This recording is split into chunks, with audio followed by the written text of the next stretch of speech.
নবীকে বলছে আল্লাহ বন্ধু আপনার উম্মতের প্রত্যেকের আমলনামা আমি আপনার হাতে দেখাবো, আপনার হাতে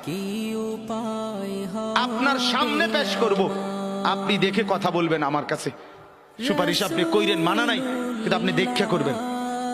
রাসূলুল্লাহ সাল্লাল্লাহু আলাইহি সাল্লাম যদি হাসরের ময়দানে এরকম আমলনামা খুলে উল্টায় আর পৃষ্ঠার পর পৃষ্ঠা দেখে ফজর নাই, জোহর নাই, আসর নাই, মাগরিব নাই, ইশা নাই, শনিবার রবিবার, মদ জুয়া, অবৈধ উপার্জন, গান বাদ্য, নাটক, সিনেমা, জিনা, ব্যভিচার, বেহায়া, বেপর্দা সব উল্টায়। আল্লাহর নবী সাল্লাল্লাহু আলাইহি সাল্লাম তখন বলবে উম্মত কি এটা? উম্মত আমার 23 বছরের এত চোখের পানির কথা একবারও মনে হয় নাই, কি আনছো এটা আমারে?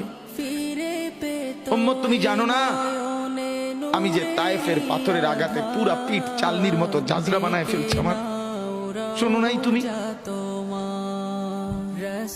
আমারে যে উহুদের ময়দানে দান দান শহীদ করে রক্তাক্ত করছে, তুমি শোনো নাই? আমি যে 14 দিন পেটে ক্ষুধার তাড়নায় পাথর বাঁধছিলাম, উম্মত তোমার মনে নাই?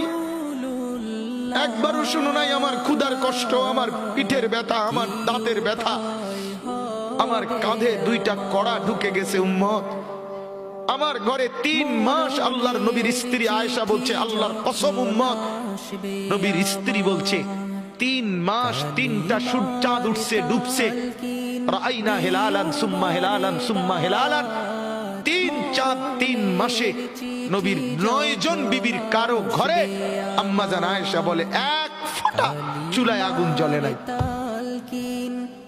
মা আওকাদাত ফি আবিয়াতে রাসূলিল্লাহ নারু, নবীর একজন বিবির ঘরেও আগুন জ্বলে নাই।